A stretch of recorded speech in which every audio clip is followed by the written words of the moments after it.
Bom, nesse segundo vídeo sobre a vida de Dom Helder Câmara, eu queria dizer para vocês que Dom Helder Câmara, nesse mesmo ano que ele estava auxiliando o arcebispo, organizou a Semana Social da Ação Católica, com o objetivo de discutir problemas que escapavam ao controle da cúpula da igreja.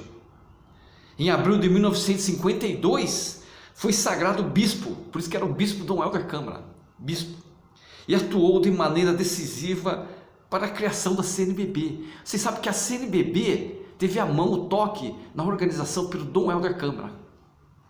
A Conferência Nacional dos Bispos do Brasil, a CNBB. Ele acreditava que as distâncias do território nacional dispersavam a ação do episcopado e isso poderia comprometer o futuro da Igreja Católica no Brasil.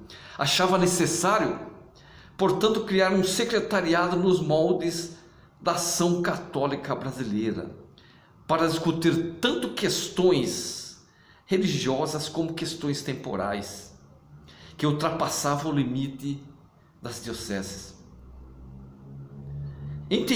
Dom Helder entendia que isso ajudaria o quê? A igreja a tomar decisões e atuar de maneira coesa nas questões políticas e sociais. Ele pensava nisso. A CNBB finalmente nasceu em 14 de outubro do ano de 1952, sabiam? Ela nasceu em 14 de outubro do ano de 1952. A partir daí começou a ser construída uma nova história da igreja no Brasil. Dom Helder tornou-se secretário-geral por 3 mandatos consecutivos da CNBB, de 1952 a 1964, o que o transformou em uma das principais lideranças do catolicismo, também na América Latina. Ele organizou o Congresso Eucarístico Internacional, que foi realizado no Rio de Janeiro no ano de 1955. Esse evento, Congresso Eucarístico Internacional, colaborou para uma mudança na condução da vida religiosa do bispo, principalmente após um encontro com um cardeal francês na cidade de Lyon, Pierre Gerlier, que indagou por que Dom Helder não utilizava toda a sua inteligência e competência, olha que interessante, a serviço dos pobres do Rio de Janeiro. Profundamente inspirado pela questão, ele se comprometeu a dedicar todos os dias de sua vida à causa dos excluídos, decisão que lhe valeu o título de Bispo das Favelas, sabiam? Por isso que ele tem um pensamento que ele fala o seguinte, ó: se eu dou comida aos pobres, eles me chamam de santo. Se pergunto por que os pobres não têm comida, eles me chamam de comunista. Por isso que ele falou isso, por causa dessa questão que tanto incomodava as pessoas e começou a incomodar aquelas pessoas que chamavam ele para atuar mais na igreja, nas favelas. A Cruzada São Sebastião, em homenagem ao padroeiro da cidade maravilhosa, da cidade do Rio de Janeiro.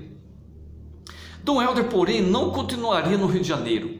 Ele não continuaria no Rio de Janeiro por muito tempo. Depois do golpe que depôs João Goulart no ano de 1964, ele assumiu a arquidiocese de Olinda e Recife. A mudança não foi ocasional. Teve sim o propósito de tentar silenciar. Eles tentaram silenciar Dom Helder. Ele era uma voz da resistência contra o autoritarismo, vocês sabiam? Podia incomodar demais caso permanecesse na antiga capital federal, que era o Rio de Janeiro. A providência, porém, produziu efeito contrário. Ao livrar-se da influência do conservador cardeal, Dom Jaime de Barrio Câmaras, que não gostava da postura política de Dom Helder, que era o bispo auxiliar, né? Adquiriu autonomia para alçar voos mais arrojados. Em 11 de abril de 1964, Dom Helder fez seu discurso de posse para milhares de pessoas em frente à matriz de Santo Antônio.